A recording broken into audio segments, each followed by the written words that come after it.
All right. Happy Friday, everybody. Thank you for watching. My name is Wild Trees. I'm a biologist who studies the paranormal. And today I'm joined by Randy, who's going to talk more about his Bigfoot encounter. And of course, I'm with my common co host, Bobby Dizzle, who's going to also join the conversation. This is part 2 of an episode we did just about 9 days ago. So if you look at Minnesota Bigfoot encounter video, you'll see our first conversation. Now we're going to do some follow-up. There's specific questions I wanted to ask you, Randy. But we also talked a lot before the show, so that was good. So you are a musician. That's interesting. But you were talking about how you also do some work. Would it be considered a roadie kind of, or? Yeah, I guess roadie, they call it stagehand, but yeah, roadie. Stagehand. Yeah, yep. There you go. Stagehand. Yeah, it's not glamorous at all. Right. It sounds like it's not. It's a lot of work. Physical labor. So how many trucks worth were there of this last job you did? 10 semis to unload. 10 semis unloading. You say you were with Chris Stapleton? Yeah. Yeah, it was a big one. But I saw that. I was like, oh shoot. Yeah, it was Ellie King, which is Rob Schneider's daughter. She opened the show up, and then there was Chris Stapleton. And I'm going to do another one, which I don't really like doing them, but it keeps me busy, keeps money coming in when I'm not doing my own band. Or I have a sound company too, and it's going to be Carrie Underwood, and then it's going to be 20 semis. That's a real big one. They want 100 stagehands for that show. It's in Grand Forks. Right. Yeah. You could build a pyramid with that many stagehands. Yeah, that's a lot. Yeah. But yeah, who's Chris Stapleton? I'm not familiar. Is he a country singer? Yep, and his biggest hit was Tennessee Whiskey. Okay, well, even that rings a bell to me. He's a popular cover band. Oh, okay, good. Okay, so that means he's got really high listenability. No, Tennessee Whiskey was covered. It's an old George Jones song, David Allan Coe. Oh, okay. And that one's a cover. He was a songwriter first. He wrote a lot of songs for people, and then he went on to just start singing. He's got a really gravelly, raspy voice that's pretty good. Oh, okay. Oh, has a beard. Cool. Yeah. Sounds good. His wife sings in the band with him, his backup singer. Oh, all right. Well, I'll have to check him out. That sounds No, he's good. Very cool. And then how far away was that from where you live? 140 miles from where we live. It was in Grand Forks, North Dakota. Okay, right. That makes sense. Huh. Very cool. And then you also were mentioning how your wife and her daughter recently had an encounter. Can you tell us about that again? Let's see. What is it? Tuesday. It was Tuesday. They were outside talking. It was at 11:30 at night because Samantha, that's Terry's daughter, just got off work, came to the house here to pick up some clothes and stuff, and they're out there talking, and they got 2 massive whoops at them, and they were down really close in the yard where the edge of the woods starts, in the corner of the yard. So that would be west. No, it'd be it was down east of our house, but right in the corner of our yard. Interesting. And then they get scared off. She got in the car and left right away. Yeah. Terry came in right away, and now I would have stood out there and said something and talked to him. Right, because I think each of them has only had one previous encounter, so they're still new to experiencing the sounds and the presence of Bigfoot. Well, Samantha seen one 2 years ago across the highway in front of her, and she's had the knocking sounds on that. Terry has heard the knocks and heard the hits on the side of the house, and the Sierra sounds. She's heard that, but the whoops is the first time she's heard that. Yeah, cool. Yeah, well, that's whoops for Samantha too. That's the first they both have heard that. What are your thoughts, Bobby, on whoops? What do you think is going on?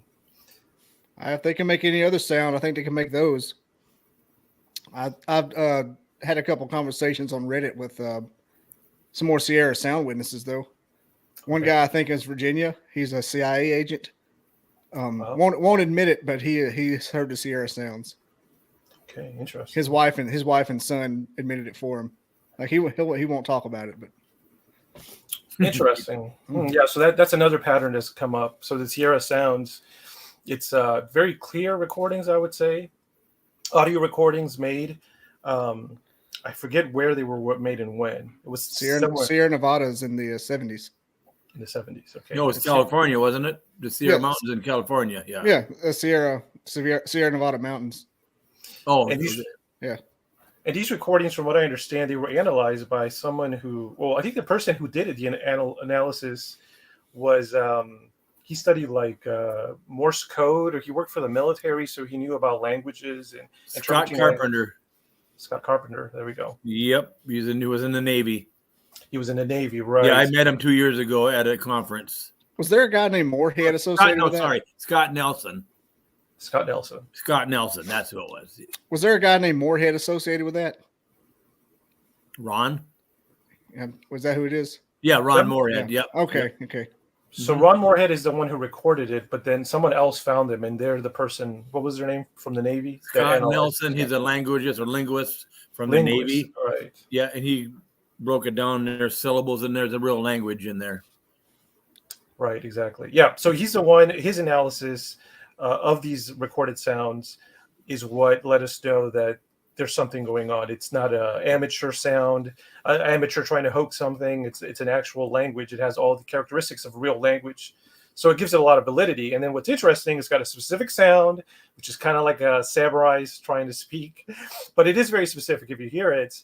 Yeah. And now we're hearing multiple people, including Randy, after the fact, have heard the same thing. So it's just a pattern that's popping up that seems to be a good indicator. We heard two of them go through the yard doing that same sound about 4 a.m. Interesting. Yeah. Two things. I don't know how you leave your property with them there, and another thing, I don't know how you stay. It's both are equally as impressive to me. Well, you know what? I like it. I like what's going on. I want more. I think I would too. Yeah, I do. I'm trying to get to the next level. I'm not getting there, but I try every day. I'm on the woods. I was out in the woods today again, I can't go out in the woods when I'm gone on the job, but I'm out there and I'll do my talking and all that. And I still feel like a fool talking in the woods, but I do it. It seems to work. If you watch that show, Joe Rogan Questions Everything, he interviews the Carpenter and Moorhead. Oh, really? Nice. Yeah, I never seen that, huh? Yeah, I'll have to send it to you. It's about 10 years old. One season they canceled it. He also goes to Skinwalker Ranch. And he interviews Ryan Skinner. But at the time, correct me if I'm wrong, Bobby, but when that show was made, Joe Rogan, he was very much a skeptic. So he kind of like blew everybody off. At least that's what he did for the guy at Skinwalker Ranch. Now his opinion has changed, I think.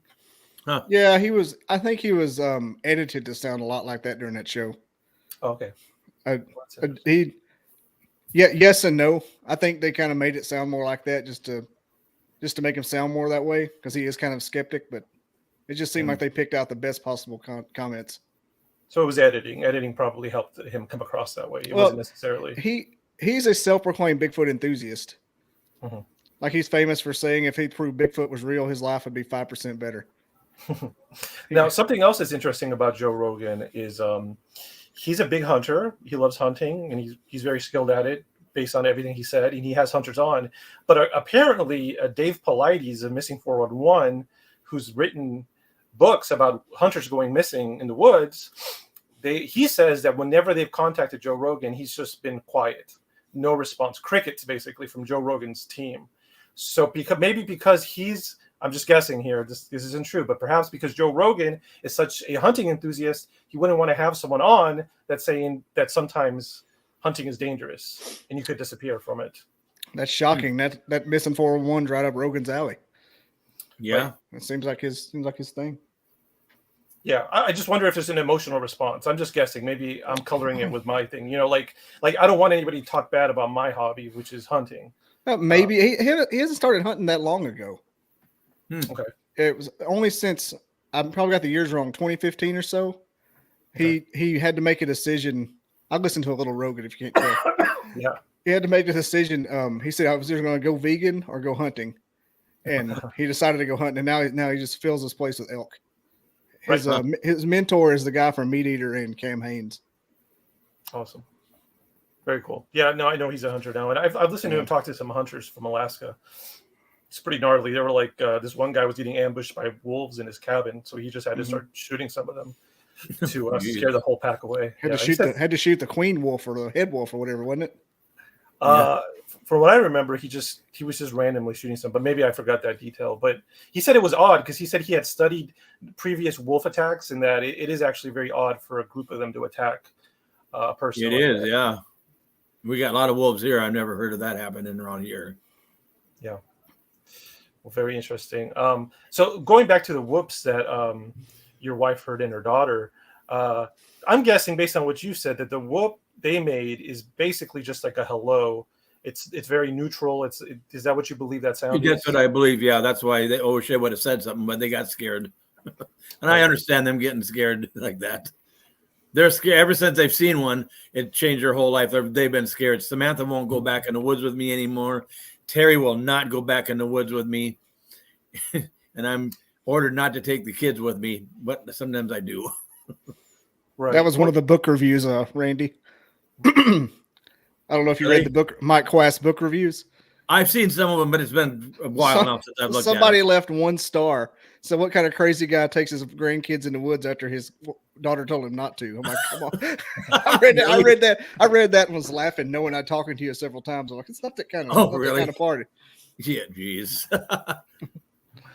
That's interesting, and that makes me think of something. The story that happened with your wife and her daughter. It makes me think about how one of the roadblocks that humans have to overcome when interacting with the paranormal is our fear, basically our fear response, which for a lot of people kicks in automatically. So an example is I remember I showed a picture of a praying mantis to a paranormal group, and this praying mantis is like a real species, and it looks like when it gets scared, it like opens up its arms. It looks so scary. It's super colorful, and it's incredibly jarring to see one. And this person was like, I would freak out if I saw something like that.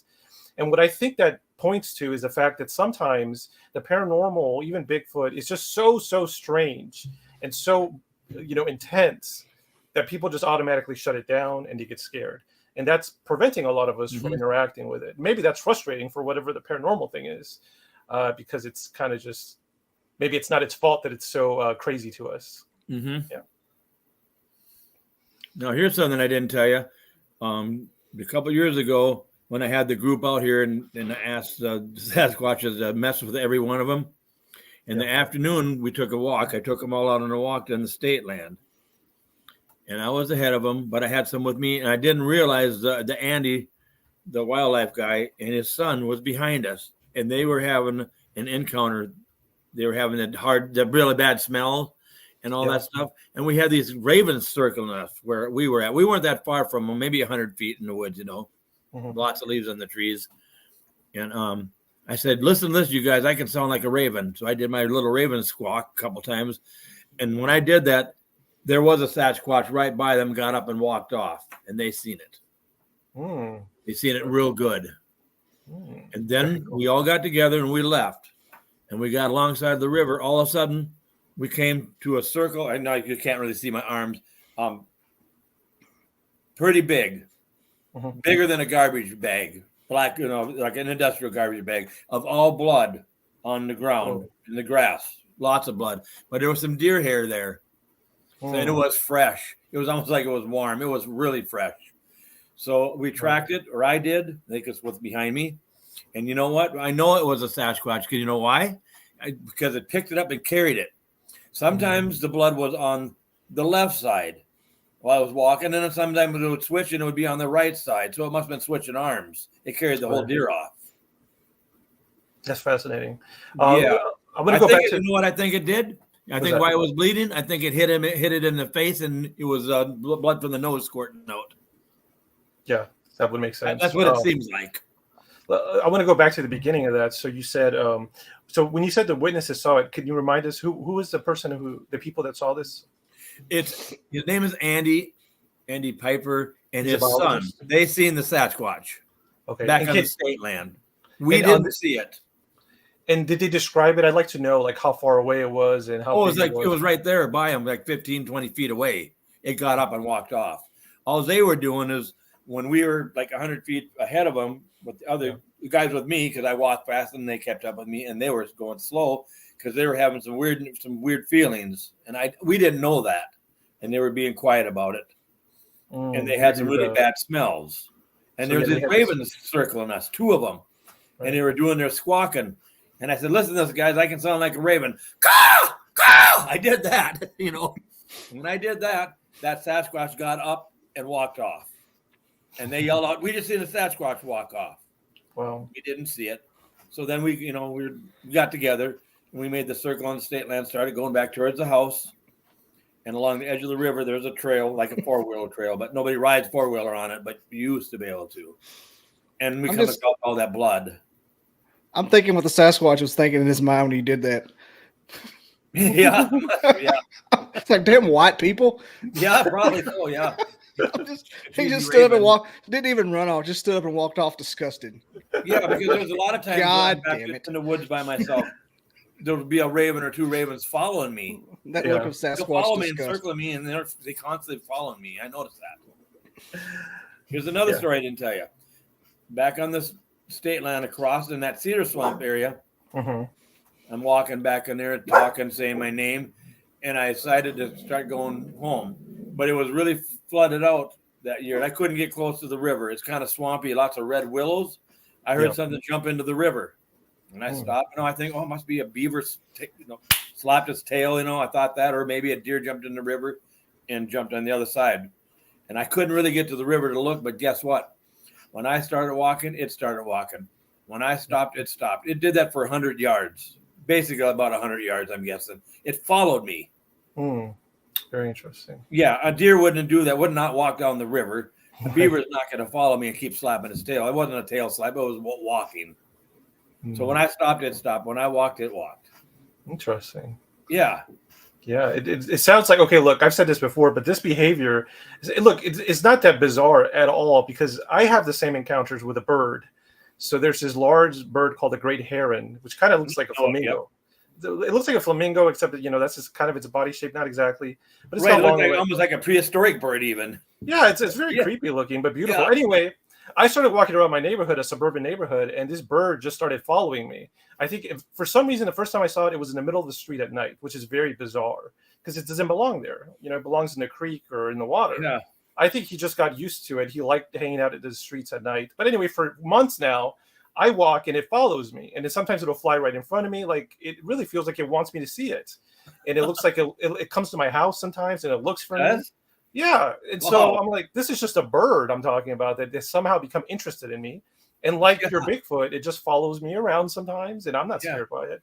So this is very normal behavior. It sounds like it's very friendly or at least neutral. I like the word neutral. So it's not overly positive. It's not negative at all. It's just, so I don't know. That gives a lot of validity to that kind of relationship, because I guess humans can have relationships with the wildlife, like the one I'm having with the bird. And, and that's happening now? It's happening right now. Yeah. Is it really? That is really something. Yeah. Yeah. I even told my friend came to visit me from a town over on my birthday. And he's like, we could do whatever you want on your birthday. I was like, well, I've told you the story about this bird. I really want you to see it. So we went around where I usually walk at night.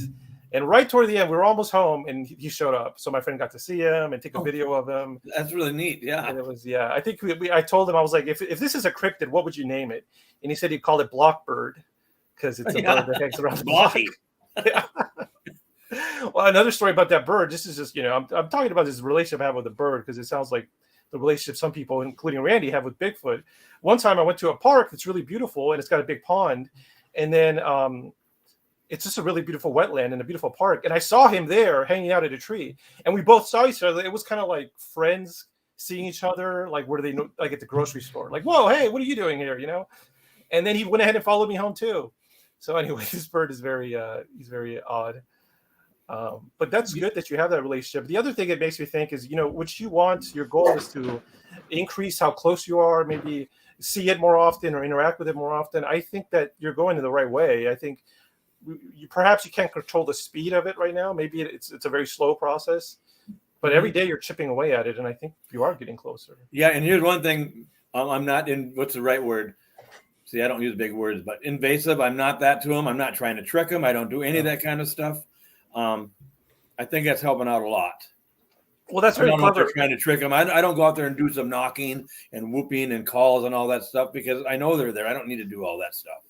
Yeah, that's very clever because whenever I design experiments with interacting with paranormal things like a poltergeist, for instance, I believe there are multiple causes of poltergeist. Poltergeist means that a physical movement happens, like invisible movement, like objects will fly, or it'll start raining indoors, or it'll start raining shit, or people will get picked up and thrown or scratched. Anyway, I believe there's lots of causes of poltergeist activity. Some of it's probably just human emotions. But I do believe a subset of them are actual animals that are causing it. So there's probably an invisible, perhaps interdimensional animal that can control time. And I think I know how it does it. But whenever I design experiments to interact with this animal, this cryptid that I believe exists, my plans are detailed. But I always think the same thing you do, Randy. I'm always like, this plan has to be designed to treat the animal good. Like, this is an intelligent animal and it's dangerous, and I want to always treat it with respect, maybe even make it happy or give it some kind of benefit, like give it a reason for wanting to participate in my experiments. And that's exactly. Can you guys see this? Let's see. Can you get it closer? As close as you can? Oh, it's a phone. Yeah, can you move it up a little bit? See that picture on there? There's a Sasquatch right there. Oh, is that the back picture from your page? That's the back picture with the elbows poking back. I don't know if that's good to show on this deal here. I can show it. I can show it based on. I could go to your YouTube page, maybe your Facebook page. My Facebook page, yeah. Yeah, it's on there.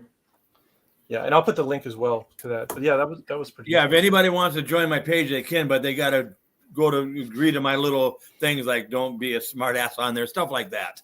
Just read the rules. Yeah, just read the rules and say I agree. Otherwise, I won't accept you. Yeah, and I'll put that name. What's called Randy's Bigfoot page. If you just go to Facebook, I don't think there's that many Randy's Bigfoot pages. Let me catch up on the comments real fast. Sure. Okay, so John P. Adventures from Spain, all the way from Spain. Thank you for watching. Yeah, I have a couple of European fans. I have some people from Europe as well, and India. Is that the one that gave us the articles? No, it's not John P. Adventures. It's called Welcome. He's called Welcome to the Show, and he's from England, I believe. But yeah, of course, John P. sends us good vibes. He says hello to Bobby, to Randy, to myself. Oh, hey. And he says he was in the woods tonight. Okay, so he was in the Spanish wilderness. That's really interesting. John, let us know, are there any, there has to be some Bigfoot type legends in Spain from the woods. I'm sure, I don't know that much about Spain, the geography of it, but I'm sure there's forests there. Let us know what the Spanish version of Bigfoot is like. That'd be really interesting. And then Scotty's here. I believe Scotty's in Wisconsin, and he likes gardening. He made a lot of homemade salsa recently. Thank you for being here, Scotty, all the way from Wisconsin. And let's see. Okay, John P. has something to say about ravens.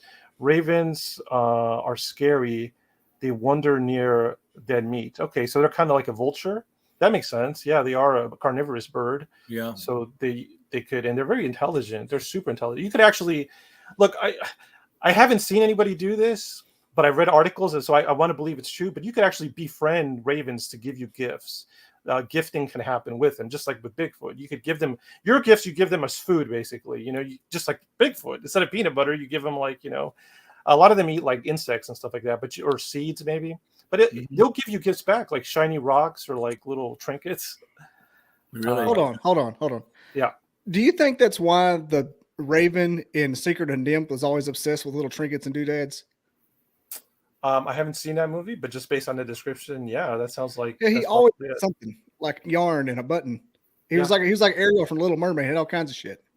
Yeah, it's really cute to me. So the real life ravens that do that, what I think about in their head is they basically, that's their, and they're not wrong, they're not completely wrong, but to them that is what's interesting, what's valuable, because it's like a button, for instance, like a little trinket or something shiny. That makes sense. Some people have been talking about training them. You could train them a little bit, the birds, and you could see. You could be like, look, what I actually like is these green bills that say 100 on them. And then you could probably teach a raven to get you money. And then what's funny is if you do that, I imagine some guy like paying for a hot dog and he's holding out the money. And then the raven swoops in and grabs it. Yeah, it's funny. But yeah, ravens. Sorry to interrupt there, but it just hit me when you said that. Here's another thing I didn't tell you about.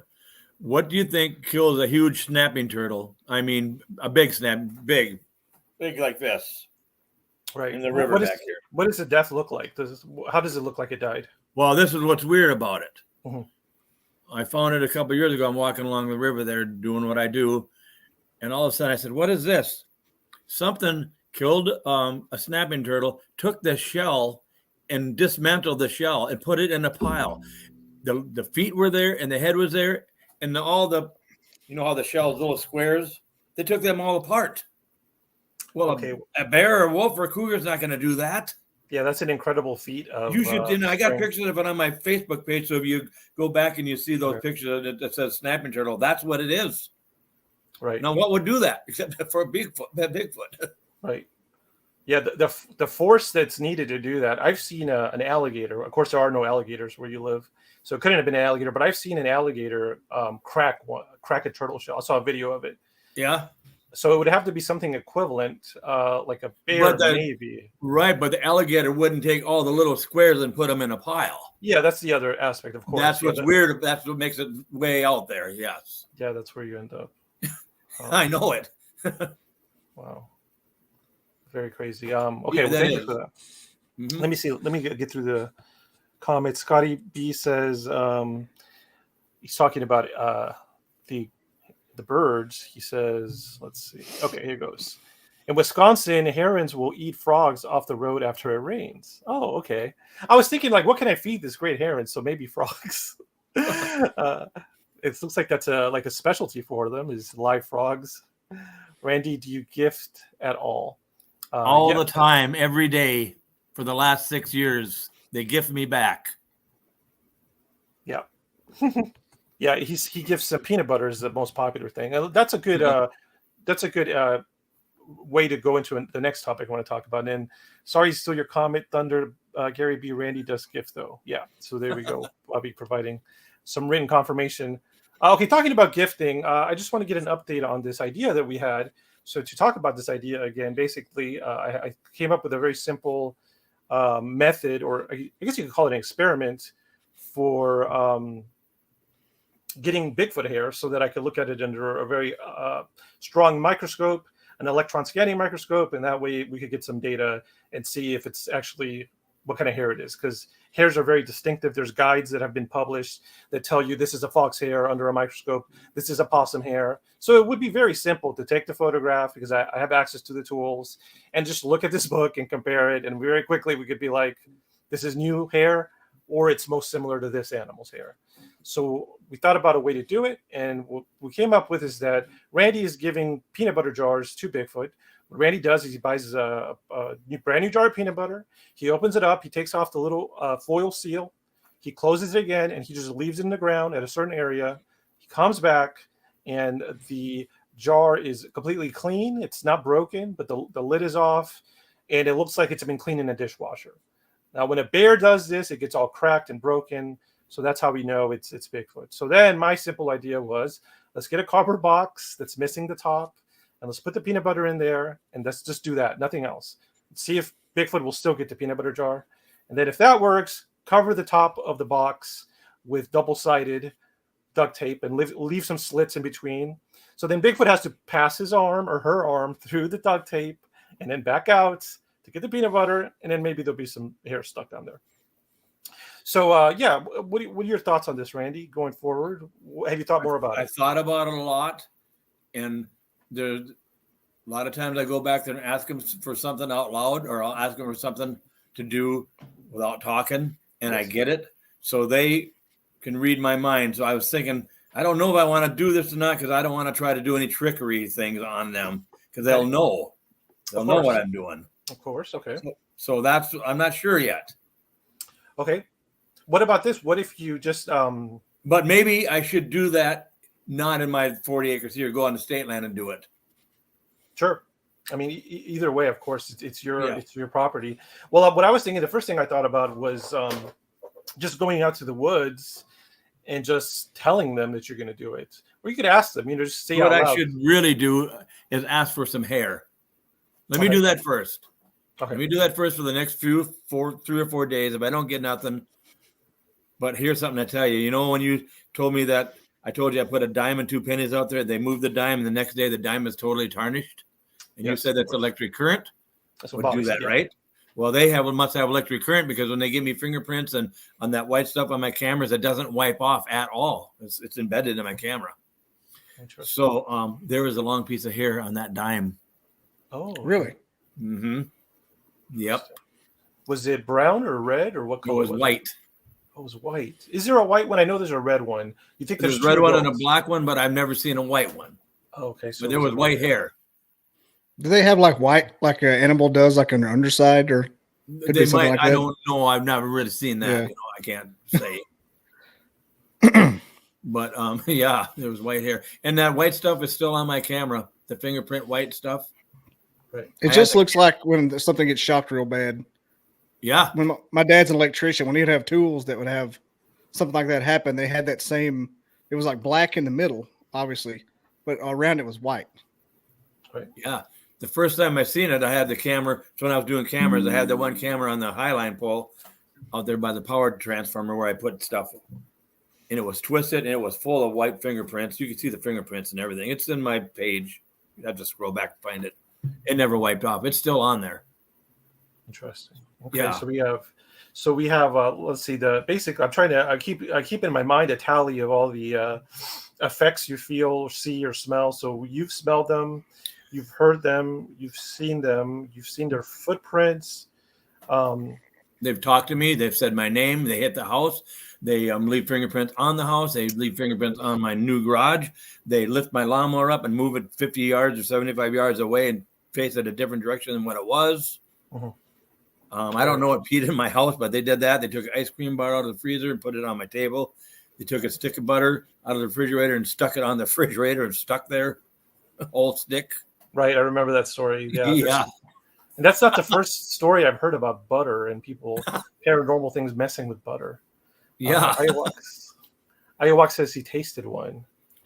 I mean, the book writer's been here, stayed overnight. He never goes back in the woods and stays. He always stays by the yard because he feels there's always action here. He's heard voices. They've slapped the trailer house he's been in. He's heard little kids' voices back in the woods, whistling, bird whistling, and birds like kind of a real dumb sounding bird.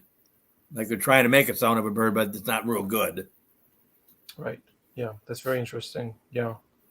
And it's very clever too, because I do get the impression like, okay, because as scientists, you need to have data to move forward. As a scientist, doesn't mean you need to have evidence to move forward as a human or as someone living with them. It's only as a scientist if you want to move forward, and you don't necessarily have to move forward as a scientist. But anyway, it seems like, and it's very understandable that a block happening at your property, basically a hurdle, is that it's very obvious that they don't want to provide data.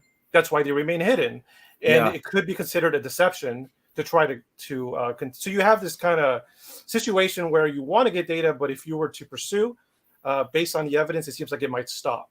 The evidence might stop. I mean, they might stop interacting. That makes sense to me. So then I'm like, okay, but I can still move forward. I can still get some data, but then the data would have to be basically, it just basically has to come from your mind. It has to be observational. And that's not that far out there. I mean, because that's basically like, let's say you're just watching an animal and it's doing like a bunch of jumps in the water. Let's say it's a fish. And you're just like recording in your head how many times does it jump. And then if you do that enough, you could write a paper based on, this fish jumping. And all you did was just use your brain. So there is a way to get data from your site that doesn't seem to violate what the the principles, it wouldn't be rude to them, which is basically just your experiences. But then, you would have to be very selective or perhaps design a way that your experiences could be worth something, or you could interpret your experiences. Now, that just makes me think about how we were talking about, me and Randy before the show, we were talking about how Randy's going to go to a Bigfoot conference coming up. And then we were talking about how the speakers get paid to go there. And I said, that's different in the academic world, because I give presentations at an academic conference about insects. And I actually have to pay to enter. I don't get paid at all. And even when I publish, not just me, when any scientist publish is in an academic journal, which is the goal of a scientist, we have to pay per word. So we get charged like 10 cents or something for every word in our research paper. And we don't get paid anything from it. But that's just the way it's set up. But anyway, I was like, Randy, what if we both come up with a presentation and then we could both present at a Bigfoot conference? That'd be cool. And then since Randy's a musician, I was Randy, you could talk about your experiences and you could write a song and perform a song about your experiences. And then the other thing I thought was like, okay, if I ever visit Randy's property, I would have a backup plan where I design an experiment that involves not Bigfoot, but it still involves me being in the woods. So it would put me in contact with Bigfoot. So I could perform an experiment about water bears on your property. I might even find a new species. I mean, that's how, I don't think anybody's gone to those woods in a long time. And I could study all kinds of insects. Anyway, if nothing happens paranormal that I could record, which I don't think is going to happen. I mean, I think that's something's going to experience. I can still talk about my science experiment and my personal experiences, and then Randy can talk about his experiences. Oh, I think you would have some weird experience. Yeah, I do too. And here's nothing we can. I don't know if I should say this or not, but I do all the sound at the casino in Hayward, Wisconsin, at Seven West Casino. Well, we're gonna put a conference together for the spring, so we could do that. And I'm in charge of it with the entertainment director. There you go. Is that conference you're going to the one in Grand Rapids? Yeah. I'm going there not to talk, just to sit back and listen. That's tomorrow. That's tomorrow. Yeah. Yeah. I'm meeting Doug Hychek. Yeah, he was like the main one on the flyer for breakfast, and then we're gonna go to it. Tell him to come on my podcast. Oh, I will. He was the one on the flyer there. Yeah. Oh, I found that flyer yesterday and tweeted our episode on it under the tweet. Kind of spamming the hell out of everybody, you know. That's how I roll. Fake it till I make it. It's got the little guy with the leather hats on there too. I can't think of his name. Ken Gerhard. Yeah. Oh yeah. You know. I also told Randy that I could have him on after the conference and he could give us a debriefing, basically talk about what he heard, what the presentations were like. I think we should change this show to Science of the Randy. Oh yeah. just all Randy all the time. Just keep him mic'd up like Tom Brady. Let's look at the comments. Let's see. Iowax has some stuff to say. So Iowax says, Iowax a musician. Iowax, I don't know if you saw last episode, but Bobby did his podcast to be a guest. Iowax says, if you were to taste something that is clearly in your head, how do you battle that for others? How do you bottle a taste that only you tasted? How would you do that? Oh, okay. There you go. Yeah. Bottle. Okay. Bottle. Yep. Okay, sorry. Oh, that's interesting. Well, I think I would probably start experimenting. So if, let's just say I knew it was sweet, well, then I would start building that taste with sweet things. And there's a lot of different sweet things. There's sugar cane, high fructose corn syrup. And then I would just start layering flavors. Or I would think about, what does that remind me most of that I already know? Like, does it remind me of tuna fish? I don't know what you're trying to recreate, Iowax. I felt like that comment's what it feels like to have ADHD or autism. I think what it is Iowax being a brilliant musician. That's how his beautiful mind works. I'm fascinated by Iowax's comment. Yeah. I'm all in. So then Iowax expands on his idea. He says, not talking about Bigfoot, an actual taste or sensation with flavor connections. Yeah. So it sounds like Iowax imagined or dreamed of a taste, or maybe he tasted it, but he can't find it again. He's chasing that taste dragon. He experienced true level. Before I read that last part, I do want to say, I remember I was talking to a researcher who was going to the Amazon rainforest to study giant sphinx moths. And they said that they found some wild vanilla plants, vanilla orchids in the rainforest. So they weren't like planted by anybody. That's just where they live. And he said he smelled the vanilla beans straight off of the plant. And he said it smelled so good. He described the smell as love is what it smelled like. So I would love to have some wild Amazonian vanilla beans. Yeah. Iowax says, I haven't tried acid, but it scrambles your chemistry. I'm sure it would give you a taste. DMT, bro. Yeah. Well, that's Taste interesting. The rainbow. Yeah, I think what he's referring to is synesthesia. Synesthesia, I believe that's when people say things like, I can see a color, or maybe I can see a taste. Yeah. But interesting. Iowax, give us a little context. Why are you thinking about taste? You know, what inspired this thought about taste? But anyway, that also just makes me think about how Bigfoot, you know, the smell of Bigfoot is very interesting because he doesn't present a pleasurable smell. He presents like a very skunky smell. But I think somebody was it you, Randy? I've talked to so many Bigfoot people. Somebody said like maybe they just smell that way as kind of like I actually forgot what they said. I don't know if they were like it's a communication or it's just to let people know he's nearby, like an early warning system. I think it's Randy, an early warning system. They let you know it's there right, exactly. because it'll be there, and then all of a sudden it's not there. Yeah, and even apart from that, it's not hard to smell bad. I mean, I think every human out there, if they just don't bathe for a long time, you will smell bad. So it's like it's You not will. that Do you think that meant a lot more to like Native Americans when The- the Bigfoot smell like that was like hairy man's here? Let's bounce. Yeah, I think so. Like to us, it doesn't matter because we just get back in our truck and bounce. But when you hunted amongst them, that was like you got T-minus 10 seconds to go the other direction before you catch a stump. Yeah, it's in that way. It's a form of communication. It's very interesting. Just a smell communication. But yeah, So there was one time I was walking back in the woods back in there, and I was going to go to some new land back in there, and I had this awful smell. I looked around. I thought it was a dead animal. I could not find nothing. And then the smell was gone. Well, it shouldn't have been gone. It should have been still there. It would have been a dead animal, but there was no wind. It wasn't windy.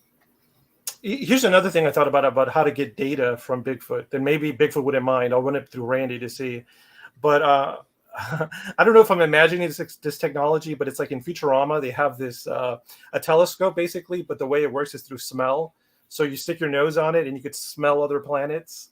But anyway, what I was thinking about is like, look, when you smell something like Bigfoot or like a cake or anything, cotton candy, you're actually the reason why you smell things is because our actual particles of atoms are entering your nose. Okay. So because those atoms exist, you could capture them and you could kind of try to classify them. You could see exactly what particles they are.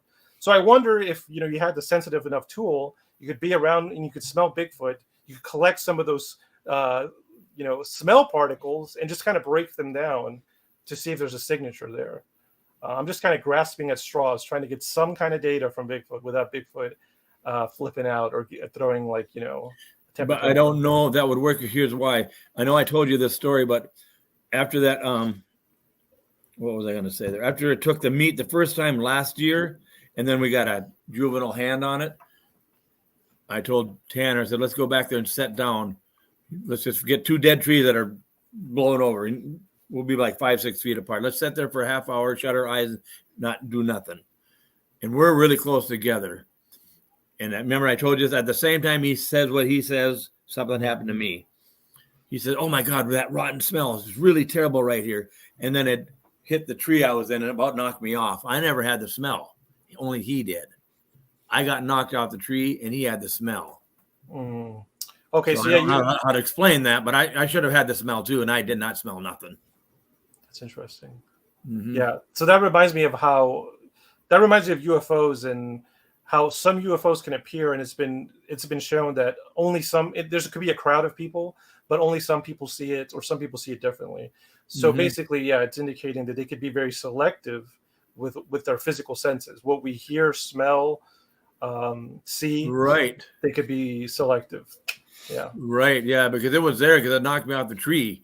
The tree was almost on the ground. It wasn't up high, it was like 2 or 3 feet off, and it hit the tree, and I went I didn't fall off the tree, but I got knocked over a little bit. Yeah. So, and I had no smell at all. And then we had that awful bird whistling at us. Right. Real cheesy sounding.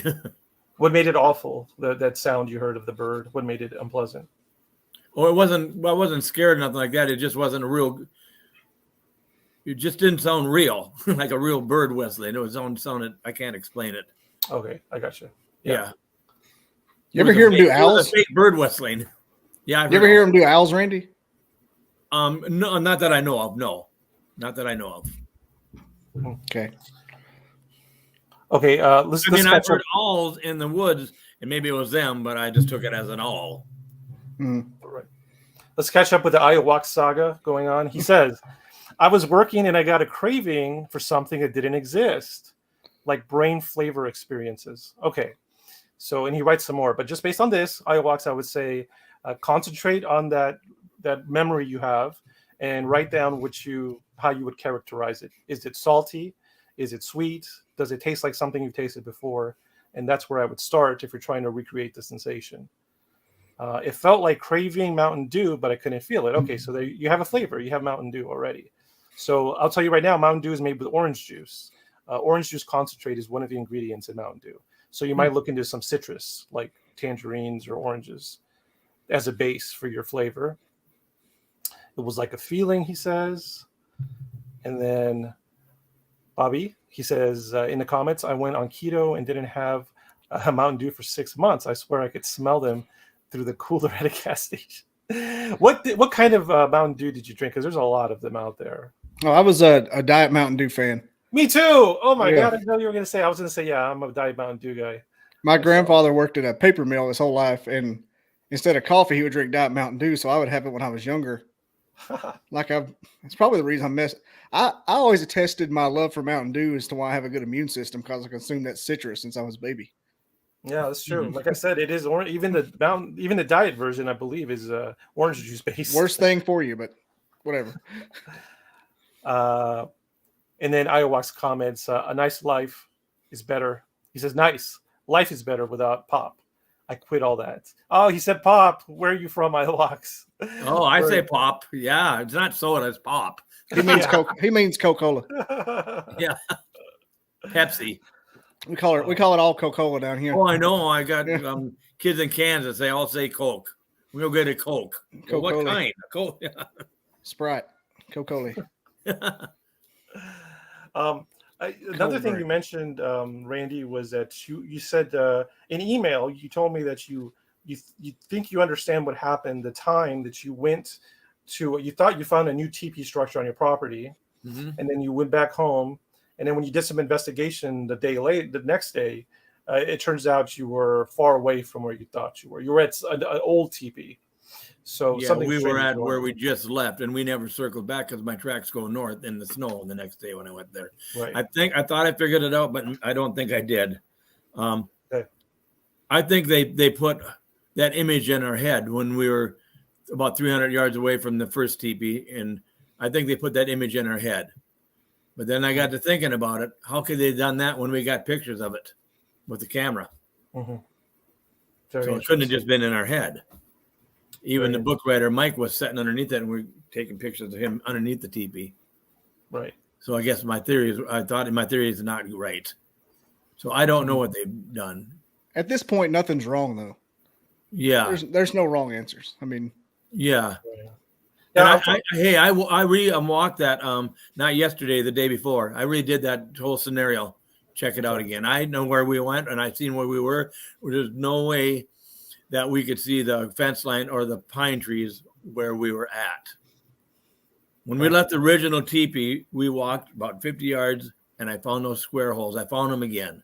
Square holes. You found them again? Yeah, yep, I found them again. There's nothing there. I don't understand what they are all about. Are they the same ones or are they new ones? No, they're the same ones. Okay, yep. Interesting.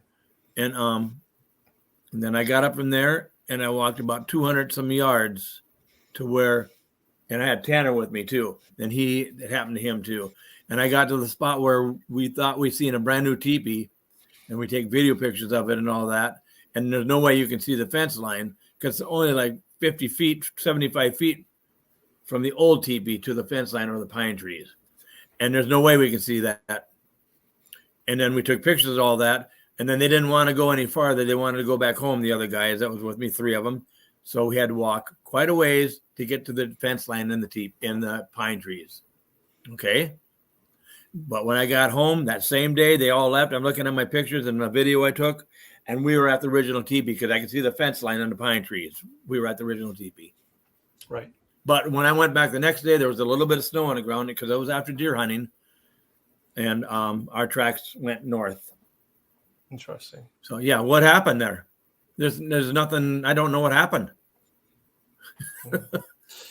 Yeah, the other conclusion that I was going to mention earlier, and that your story you just said made me think about, was like, okay, as a scientist wanting to collect data, I think the next step for me would have to be to just visit these areas because,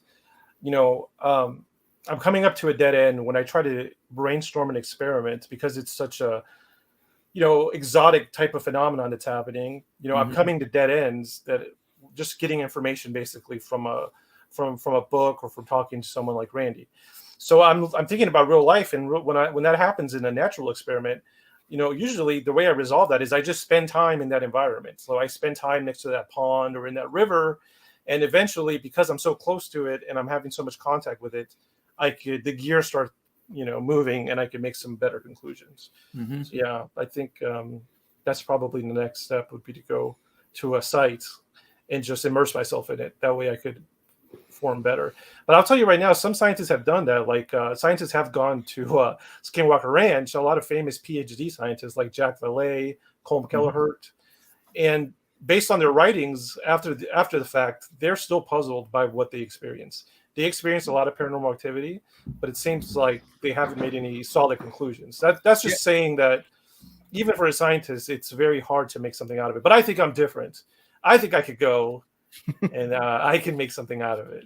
Even I know it's a weird stuff, and even I can't even think of what they did to us in the weird side of it. What happened there, because we didn't see the fence line, but the camera, we were at the original teepee, and there was no leaves on the trees. The fence line's only like 75 feet away. You can see it plain as day. Why didn't we see it when Mike was underneath the teepee and we're all excited about this new teepee? Why didn't we see it? What did they do to us? Did they put us back to the old teepee, but stopped us from seeing that stuff? So we thought we were 200 and 300 yards away. What happened? See what I'm saying? I can't figure nothing out. It's that alien abduction technology. It's so weird. It's so weird. I mean, you basically checked every alien abduction box of that story, minus the aliens. Oh, really? Yeah. Yeah, it's the same. It's the same stuff. Yeah. So speaking of Travis Taylor, when we thought we were at a new teepee and our tracks did go north, why didn't we not see the pine trees in the fence line, but the camera did? See what I'm saying? That's the weird part of it that I can't figure out. Right. I had thought it was like, I remember the last episode I had said that perhaps it was some kind of portal technology where, we walked through it. So we do it again because I don't remember exactly what we came up with, but it's good to review these situations where, like, basically you were walking a direction, and then maybe when you got to the square holes after that, you walked through a portal that it ended up taking you the opposite direction to the old teepee. But it was like an invisible thing where you didn't actually realize what was happening. That could be true. But listen to this, though. When they decided they didn't want to go any farther to the swamp, and we thought we were at a new teepee, we had to walk up 300 some yards to get to the fence line and the pine trees. But we were at the original teepee. We should have been right there. Right. Follow me? I think so. I think, yeah. Yeah. Oddly enough, I do. Yeah. How do you explain that? You can't. I mean, I can't explain it. What happened to us? And happened to four of us. All four of us. Here's an off-the-wall question. Has anybody had health problems since this happened? Well, no, not that. 3 out of 4 died instantly. What? No. Well, I had a surgery so I could pee better, but that's not because of that. Well, I was just saying, because there's been tons of documented cases around Skinwalker about gallbladders rupturing. Oh, really? After exposure. Oh, really? Huh? No. Happened to a guy here in Alabama. Really? I don't think so. No. Tanner's fine. John is fine. He's never had nothing weird, or Mike that I know of. I'm spitballing. Yeah, I know. I got to think of everything. You got to turn every stone over but your theory could have been right, but it doesn't make sense though, because we were at. It doesn't make any sense. I can't figure it out. Right. I almost have to have like you guys there, and we relive it so I can show you what I'm talking about. Exactly. Yeah. I can draw it out on paper, but still, you got to be there. And then the next day, I walked right to the river north. There was nothing weird. What if you experienced how the 411 thing happened? It just didn't happen 100%. Yeah. You might have saw how it went down. Maybe so. Yeah, maybe all four of us. Yeah, maybe so. Can you expand on that, Bobby? Like, I'd love to hear just, you spitball. What do you think? How do you think that might have worked? Describe the technology or the methods. I know they're theoretical, but just spitball. Yeah, the doorway that opened. Yes. Like, what if they're walking and they were just sort of in the holodeck, so to speak, like a modular holodeck that just appeared in front of them, and all of a sudden that put them. They were seeing they were there, but they weren't. But they were walking, but their minds saw they were somewhere else. Maybe they were like in VR, this kind of thing. Interesting. I don't know, man. Keep in mind the tracks go north. Yeah, I'm just saying. The snow go north, but we weren't north. We were at the original TB. We had just left. Okay, you could have. That's where you got to. That might not even been your tracks. Maybe they weren't. Yeah. Well, I think one of the fundamental things that the story leads us to understand is that something really weird is going on. It's not natural. Oh yeah, and it's happening at the same time as the Bigfoot stuff, like in the same area, the same day or same week, month. But is it necessarily directly related to Bigfoot? I don't know. In that case, you didn't see one, so who knows? I didn't see one. No. But there are things that happen to you, like the piss all over your bed, where that. You think that is strange, but it's perhaps not Bigfoot related. I think that's something else coming through the portal around his house. Yeah, I think something got loose. Right. Dog man, skunk ape, whatever those are. Yeah, because the next week the dog's growling viciously, and the door handle's turning back and forth, and I'm froze. I can't move. I want to move. I can't even move. That just reminded me. I thought about this the other day when you were saying it. When I was just chatting on the comments. What if it was a Bigfoot, but it was like the Grizzly Man Grizzly Man kind of incident? The last journal the last entry in his journal was a new bear has entered the camp. Right. Okay. He's like a rogue alpha. Yeah, what happened with the Grizzly Man? Okay, so I'll give it some background on this because this is one of my favorite movies. But there was this guy who lived with grizzly bears for like a long time in Alaska, and he was kind of odd, but he ended up living very close to the grizzly bears, and they never attacked him. And it was very dangerous for him to do. And everybody made fun of them. They said eventually they would get killed by these bears. Now, to me, his critics were only halfway right. They weren't 100% right because he did get killed by a bear, like they said, but it wasn't his bears at all. It wasn't the bears he had lived with. What happened was that summer there was like a famine for bears. And this new bear came that he didn't know at all. And he was super skinny and super hungry and desperate. And it was this new bear who unfortunately killed him and his girlfriend. So, Bobby, you're saying that could a Bigfoot be acting, or could a creature be acting like that? Yeah, or just be another random rogue asshole Bigfoot that popped through portal 73-A that wasn't his designation. Just passing through, yeah. Yeah, and just like came in there and wreaked havoc like a Van Wilder Bigfoot. I know you're... I just got told I was home. Just came through and just destroyed stuff and came back like, get out of here, drunk Bigfoot. Yeah, like he was on spring break. Yeah, ruining what we got here at Randy's. I do think that portal technology is a big giveaway of what's going on. Very interesting. Now, the other thing I was going to say is that I'm trying to come up with big conclusions so I can move forward, just so I could give my mind some peace. But I think one of the big conclusions I've made for Bigfoot and for UFO occupants, this includes grays or whatever they look like, whatever's inside UFOs, if they're alien or interdimensional. I think one of my big takeaways is that one of the big elements about this is camouflage. A big element is just camouflage. Like these things are trying so hard, and they're very successful at remaining unproven or uncaught. And that, once again, that does not surprise me at all, because that is a natural thing. So many animals in the animal world, that's all they do as well. Their whole life is about camouflage. It's like a moth that blends in perfectly with bark on a tree. So when it's on the tree, it's invisible, basically.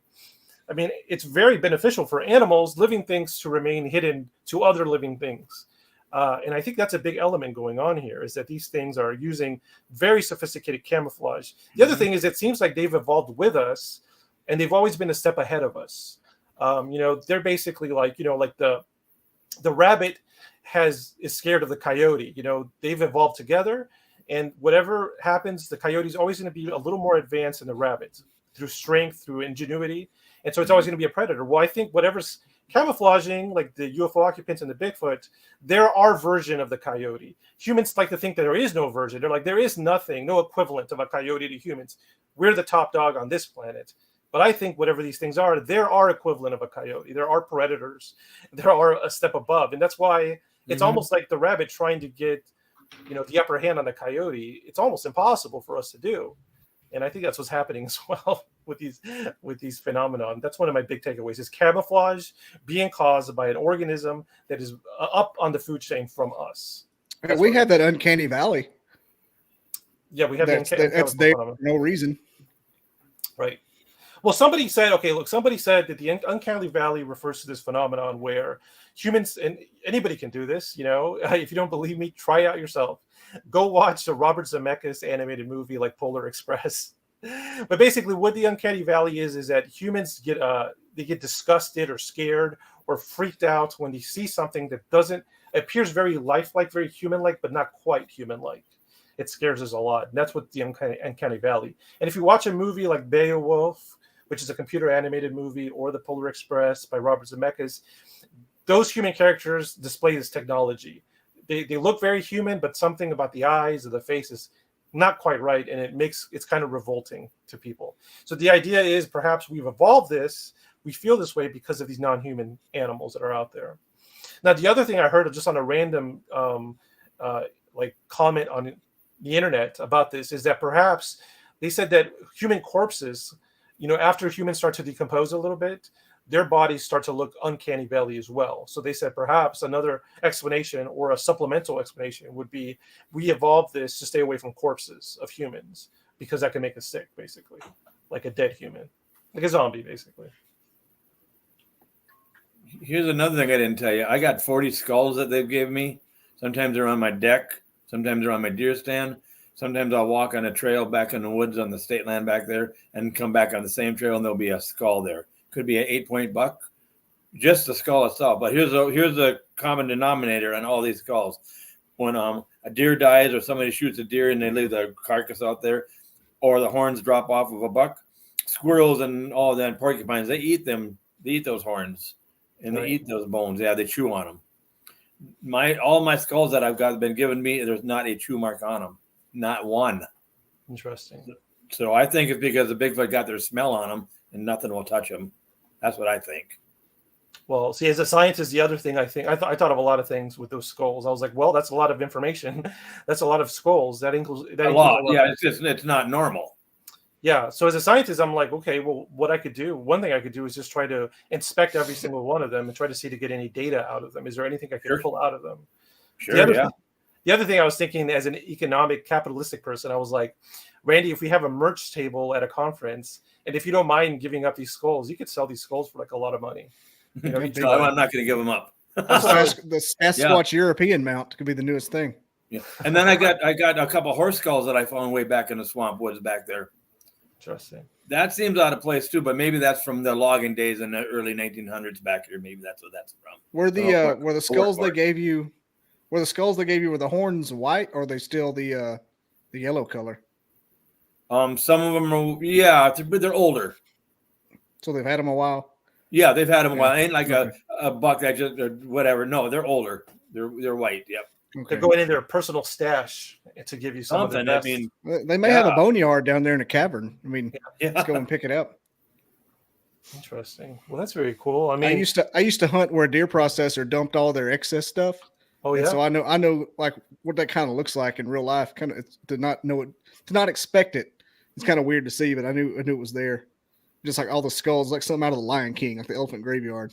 Just rib cages and skulls and half antlers eating. The squirrels eat all the antlers. Like Randy said. None of mine have been touched. None. That's a huge piece of evidence they're wild trees because they eat those things in like a week. Exactly right. Like a full trophy that you would see on the TV or whatever. They eat squirrels that eat on the ground. That lasts a week. Okay. And that's the big boy. Yeah.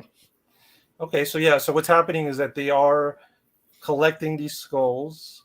Something's not touching them for a reason. They're collecting them They're collecting them shortly after death, and then they're keeping it for a long time safe so that nothing can eat the horns.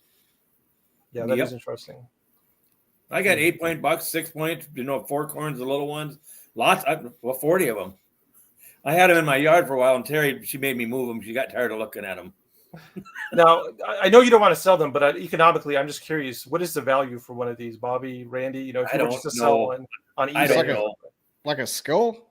Yeah, just like an 8-point skull. Maybe if it was cleaned up and put on like a mount or something, European mount they call it, with the skull and just the antlers. That's it might be worth a couple hundred if it looks good. Okay. But that's with the yellow antlers and not the bleached. I don't know. I'm just maybe to a gothic kid might love them. Yeah, maybe, yeah. Interesting. I know they sell them at estate sales and pawn shops for various amounts of money. Yeah, it's not like you're you're gonna get rich off of them. Right. I was just thinking about decorations and stuff because I know a lot of people have them, but when people have mounts, like let's say at a restaurant, let's say there's a TGI Fridays and they have a mounted, 8-point buck. Is it, and they bought it somewhere, for aesthetic purposes. Is it going to be the one with the yellow on it, Bobby? Most likely, if somebody had it mounted, it's going to be done that way because they bleach the skull, and sometimes they put it in an anthill for like a week or two. Right. So the ants eat all the sinew and the brains, and the skull and the antlers stay that yellowish gold color, whatever you want to call it. Mm-hmm. Curious. Or you could put it in the river, tie it to something. Yeah. Same thing will happen. The minnows eat it. Yep. Yeah, I know that in biology there's these beetles that we have. So we just put one time we had an anaconda skeleton from the zoo, and I was taking a class on reptiles. So I volunteered as an extra credit project to take this giant anaconda from the freezer and basically preserve its bones. So first, I think we skinned it. We laid it out on a table, let it thaw, and we skinned the whole thing. And then we put the corpse in a big aquarium with these beetles, left it outside, and then we dropped them in bleach or ammonia, all the bones. And then somebody else finally went in and kind of assembled them, all the snake bones, the way they were supposed to go. Little extra credit project. Let's see. Here's Iowax. Saga continues. He says, I once was in a lucid dream with a group of people, and we were sealed in a room. People were watching, studying behind the glass. Hitler was tweaking out, and his door sealed, and the vents turned on. Okay, that's interesting. Well, I've had dreams where I think I've had some dreams that are just so detailed. I think I'm actually going somewhere. I'm actually experiencing something. Was this room in Argentina or Germany? Yeah. So was Hitler there watching you as well? Post-war, after war? Was he on the other side of the door, or was he in there with you? It says Hitler was tweaking out, and his door sealed, and the vents turned on. Interesting. Okay, he continues. He says, people were screaming like monsters. I opened the door to let people in there. Was a baby. I don't know why. I felt like I couldn't let the baby in. Oh, no. Okay. Like Jordan Peele's writing his dreams. John says he's tried acid as in LSD, liquid, and paper. And Iowax said, did the acid give you a taste after in your head? Okay, Iowax is trying to find a soul brother. See if someone else had the experience. In the dream, it was a submarine. In the lower floor, I could hear people sounded like they were eating each other. Holy shit. That submarine thing, that ocean thing is interesting. Because, we talk about how I do believe the deep oceans there's very intelligent animals that we haven't discovered to live in the oceans. Maybe that's what UFOs are. Yeah, and actually, how deep is the ocean?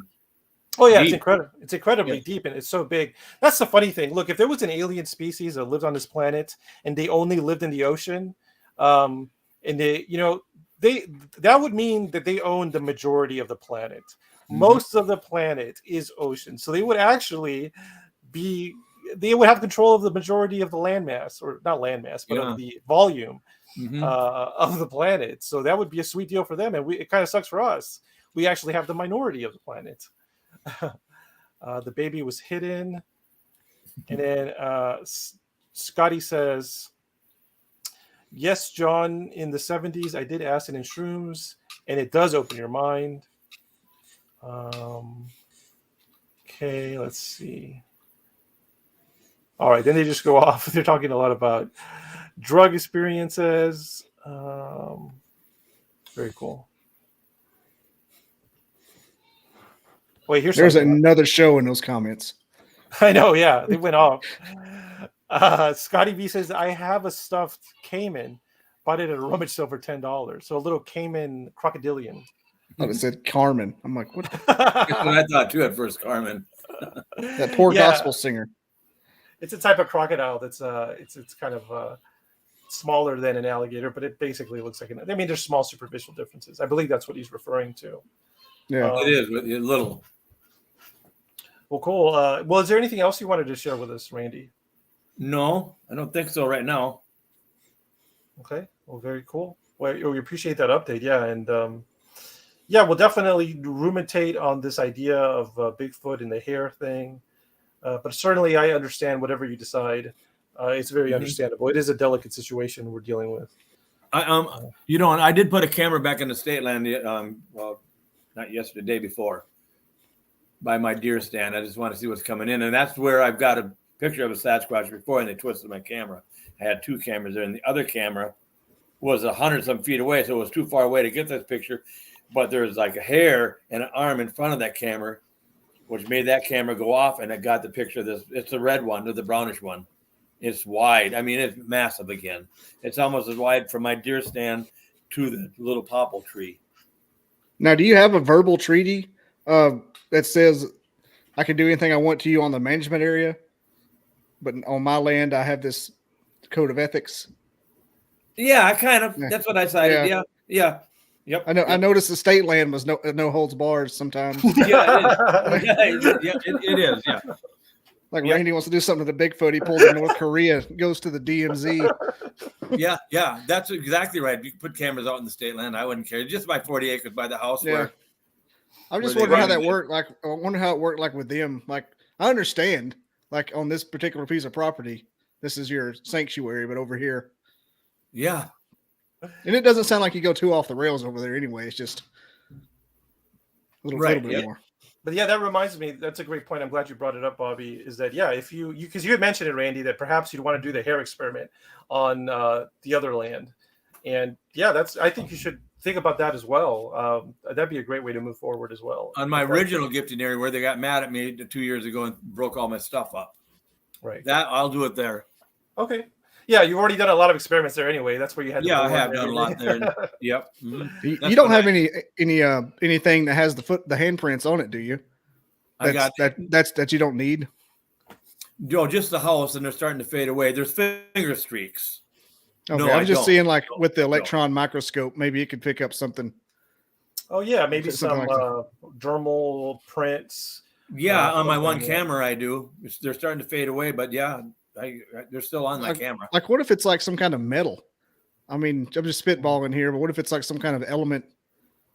Like, why is this thing infused or / like almost welded with some kind of this magnesium or whatever? Just off the top of my head.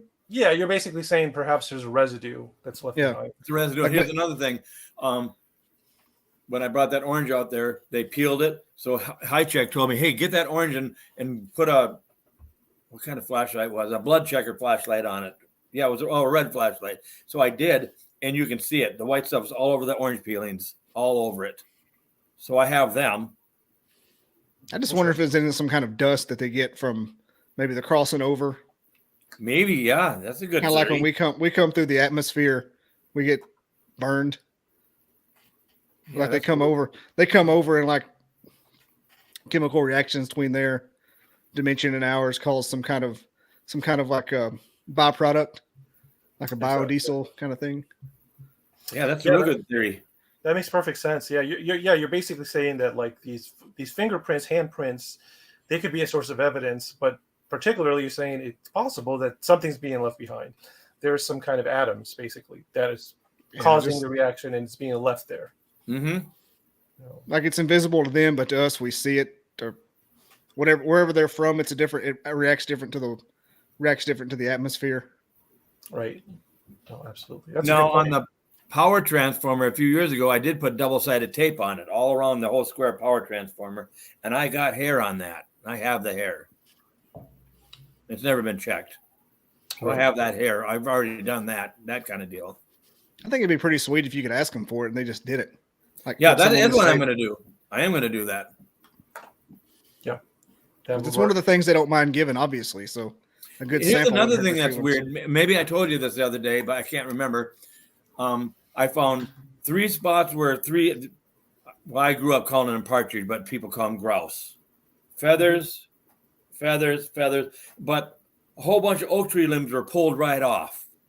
Now, I don't know how that happens. I mean, how does that? They were laying on the ground. And then I started following them. I followed a line of oak tree limbs into the woods from that tree. Now, how does that happen? I can't pull an oak tree limb off. You know, it's a little limb about like that. I don't know. Can you see that? Yeah. They're about like that. How does that even happen? There was a whole bunch of them. And they were green still. They weren't dead, and they were green limbs pulled off the oak tree. And I could see 3 spots where feathers were from a grouse. No head, no body, no blood, no nothing, just the feathers.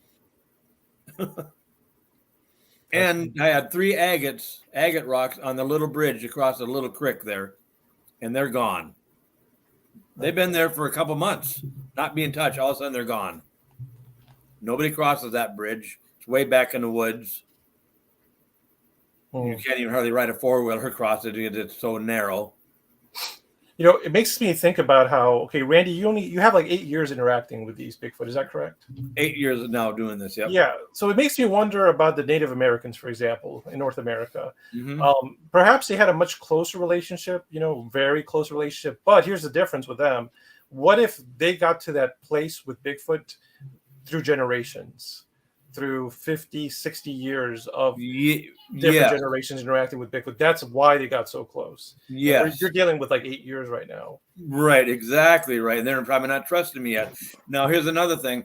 Some of the people ahead of that Bigfoot conference that's happening tomorrow, I had them come out there, and he wanted to do his camera thing, walking around with this camera. Of course, he got nothing. Then he bought one of those call blasters, the big one. Yeah. Nothing. No response on that thing. Nothing. Imagine that. And then he put out some little trinkets in the trees here and there.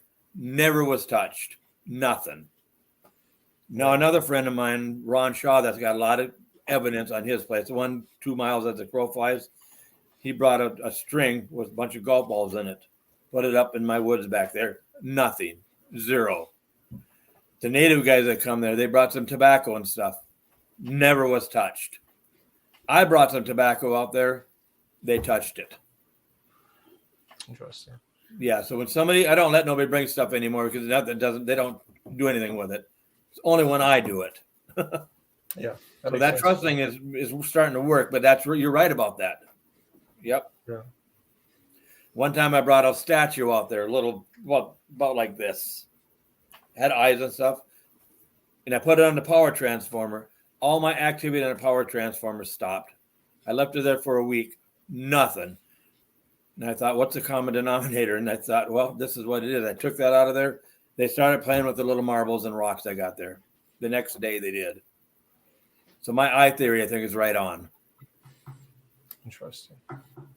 Mm-hmm. Well, that's very cool. Well, yeah, it's giving us a good indication of how we have to move forward with the research. I mean, I think basically just based on what we've heard from your story, Randy, I understand the issues a lot better, and they all seem to make sense. All my conclusions I'm drawing, basically, I'm able to draw conclusions based on everything you say, and that's good. I mean, I'm not running into any huge barriers. Mm-hmm. But yeah, it does sound like a trust is a really big thing involved, and collecting data is very big. That's one of the main things we want to do, but the main reason why that's blocked is because of this trust issue, because they don't want the data to be collected. Right. Yeah. And I asked their name every time I go out there, and I talk to them every time, and I'm not getting to that next level that I want to get to. I'm not. But I ask them to do certain things, and they're doing that for me. The next day, like now yesterday or the day before, I made a circle with 2 legs, but no eyes or nothing like that there. And man, they destroyed it. They even moved stuff on top of each other, of the little wooden blocks. And they moved my red weed eater lines from a weed eater, like they're pre-cut lines. Yeah. They moved them into 2 X's now. They weren't 2 X's 2 days ago. That takes fingers to move them. That's not a squirrel walking through there and it gets into 2 X's. Right. Absolutely. Yeah, that takes fingers to do that there. Mm. They did not move my pennies and a dime yet since 2 days ago. They didn't move the dice. They didn't move the Rubik's Cube or the popsicle sticks. But I moved them again a different way tonight. Ask them to move the stuff. We'll see what happens tomorrow night. I go out there about 5:30, 6 o'clock. So they haven't moved the Rubik's Cube? Oh, yeah. 3-4 days ago, they moved it. They turned it a different. Okay, that's what I was going to ask, if they tweaked it or not. Turned it. Okay, it was setting like this. They turned it this way, and they did this with it. They turned it upside down to a whole different color scheme. And they took one of the dices. It's gone. I noticed that. You're missing a dice. Yeah, I know. It's gone. It's not under the chair. And that chair used to be good. When that chair used to be by my fire pit, not where it's at now. And one day it came there, they ripped a hole in it. They must have took their finger and went like that there. And then they must have sat in it. There's never been any food in that gifting area. Never. They totally destroyed it. The seat, broke it in half. That's why you see it just barely sitting on there. I still am using it. I just need to get a new board, but it's just barely sitting on there. So it ain't something running across there or a raccoon or anything, because the whole thing would tip over. I could take my finger like that and push it out of there. So they're using their hands and their fingers and moving stuff around. What if you scrambled the Rubik's Cube and said, "Hey guys, can you solve this?" Oh, I've done that before. One time I came there and here's a Rubik's Cube, and it was twisted halfway, so it wouldn't even set straight. Well, that takes hands and fingers to do that. Mm-hmm. There's nothing that does that. No, exactly right. That'd be insane if they solved the thing. Okay, I'll ask them to do that. I've never asked them that. I was just picturing it, because when I saw your picture, I expected that to be what I saw. But I was like, oh, it might have just messed with it, because it was shifted. Right. And you should see the trails I got back there. They're like that wide. They're down to the dirt. That's not me walking through there like that. I don't know. So yeah, I don't know.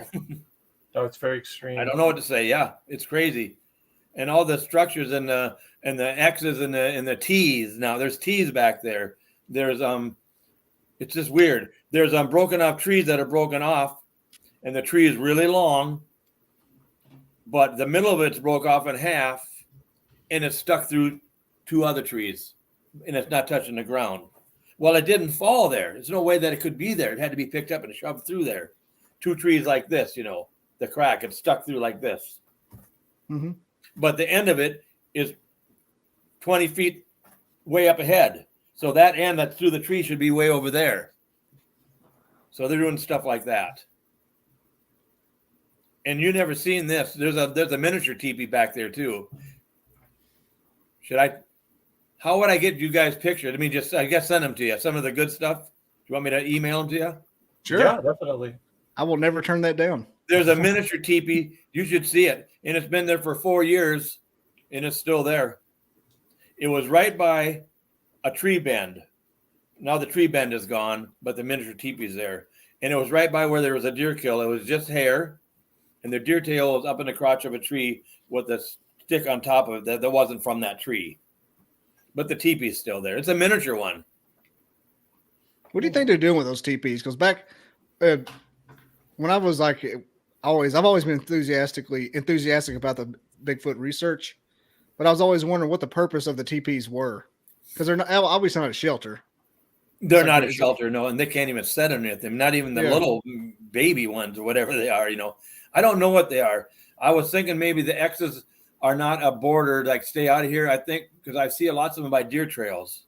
Maybe it's X marks the spot. This is a good deer trail to get a deer at. I mean, you said that you put something in there, nothing's going to touch it. Bear, coyote, possum, like an apple in the teepee, nothing's touching it. Nothing, no. On the really good teepee back in the state land, I put apples in there 3 or 4, and nothing touched them. Nothing. Yeah, that was good information for me, because I never understood that part. Like, it's totally not a shelter. They're like, oh, look, a shelter. No, it's not no shelter. It's a 1,200-pound monkey. It's not a shelter. No, it's not at all. I don't know what it is. I don't know. Yeah, you gave the best explanation of it there with that. Wouldn't it be wild if that's something they got from us? Like they started doing that because they started copying the Native Americans who did it. It's just Yeah. something that stuck around. Maybe Or it just could be the other way something to around do. too. Yeah. Yeah. It could be the other way around too. Maybe Native Americans saw the Bigfoot doing it, and that's what they got the idea from. Yeah. I mean, yeah. Who knows? But these teepees there's no way wind did it. Not when you come to my place and I show you, you'll walk out amazed. They're really good. It's really something. What if it's like a Stargate situation where Maybe so. that's like their symbol to us that we're friendly to you, and they're waiting on that particular bunch to come back, but we've That's eradicated why them. the army guy, he was one of those black ops guys that did things we didn't know about. But anyways, he was a good friend of mine. Yeah. And that's why he wanted me to GPS every structure I had. And I got a few of them to him, and he said they outlined the river. And I showed it to Doug. He said, well, there's no way you would know that because you can't tell that just by walking in the woods. What if the teepees are an SOS? Maybe they, yeah. Something in that effect. Like the other day, I found a really good X. And what was it by? It was by a major deer trail. And now here's another thing. There's been times I've walking on those deer trails, and all of a sudden there's a bunch of downfall on it where the deer's got to go around. And there's kind of like a blind over here. It's like maybe the Sasquatch sit in there and they get the deer. So Let me ask you. Go there. They got to go around it. I don't know. Let me ask you this. I'm thinking of an experiment I could do now with Microsoft Flight Simulator. So the river that you're mentioning, it's the one right by the bridge. I remember seeing the little bridge. No, that's called Spring Creek. Okay. Oh, I mean the bridge on the highway.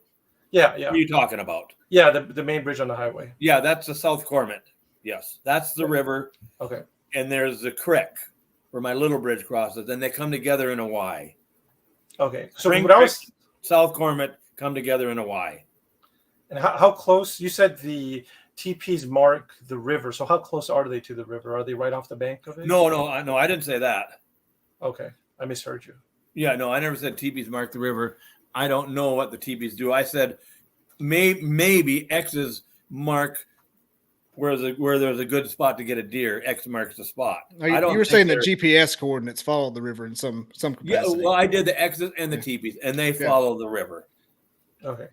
Yep. So the X's and the TPs follow the river. They follow the river. Yep. Okay. My dad, I've taken pictures of.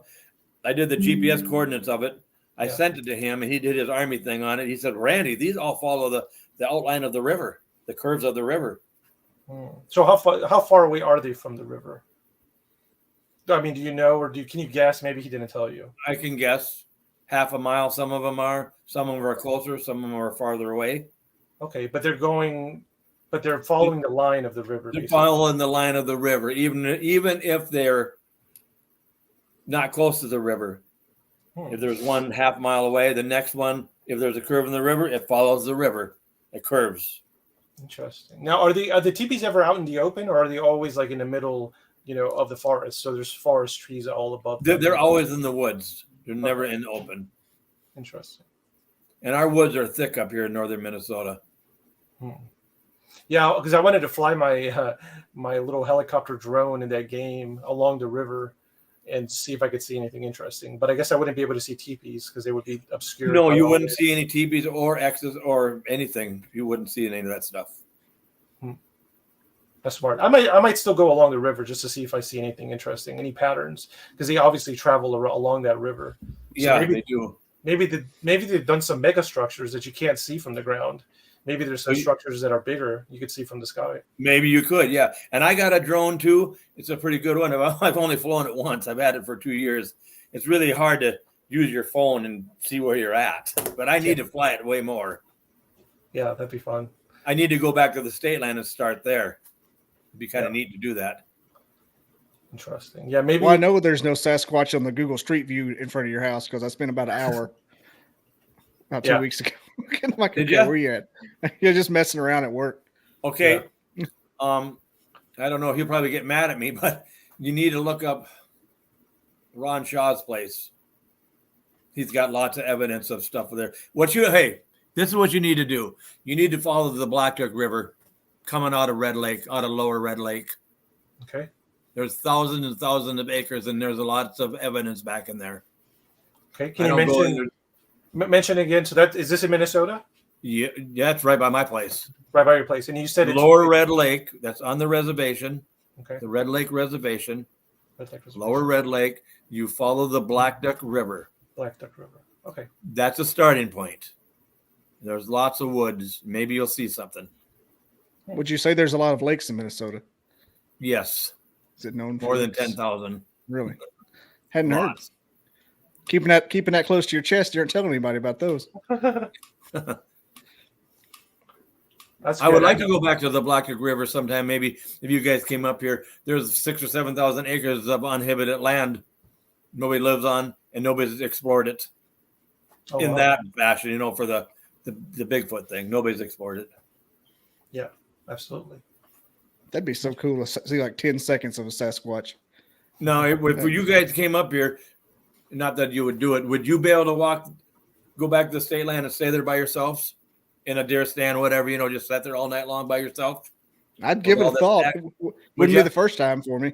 You wouldn't bother you to do it, or you just do it? It'd probably bother me, but yeah. You just do it, yeah. Like when I walk back there for deer hunting, which comes November 3rd, I do it because that's where I got to go. But I'm really uncomfortable doing it, walking back from the house. I can imagine how it feels. It just feels icky in my stomach. It feels like in any woods, it feels icky at night. I can't imagine if it was real. Yeah, and then I know it's real. Yeah. Yeah.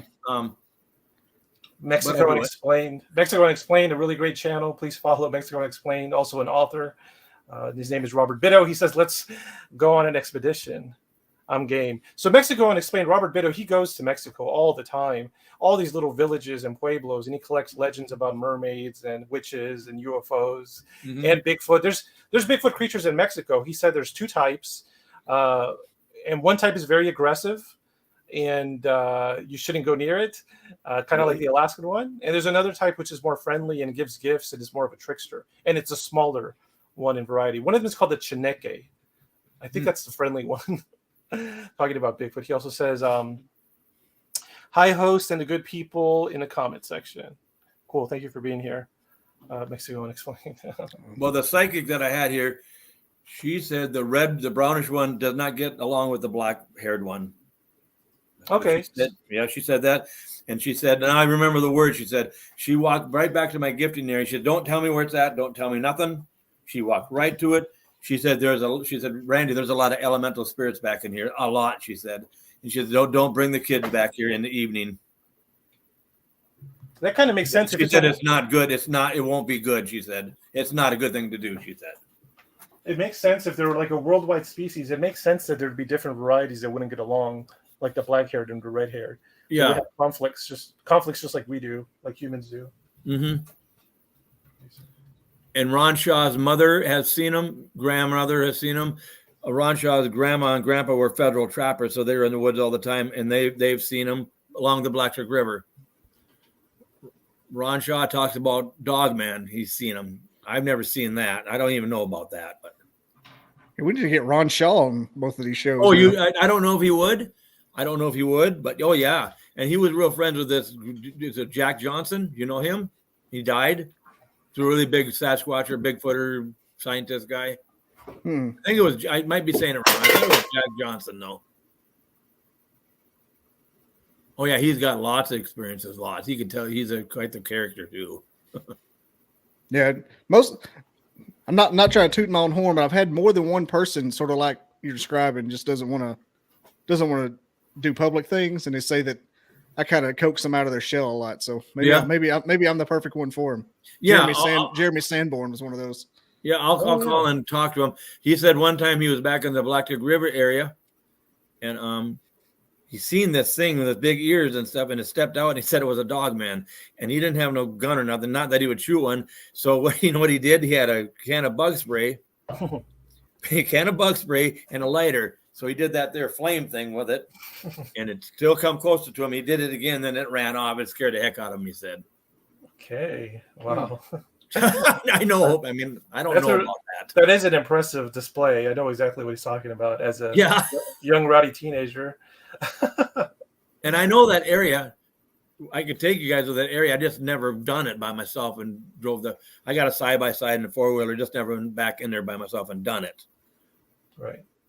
Yeah. The other thing I would love to do is just, I could look at a map, but I'd rather fly over it in that video game.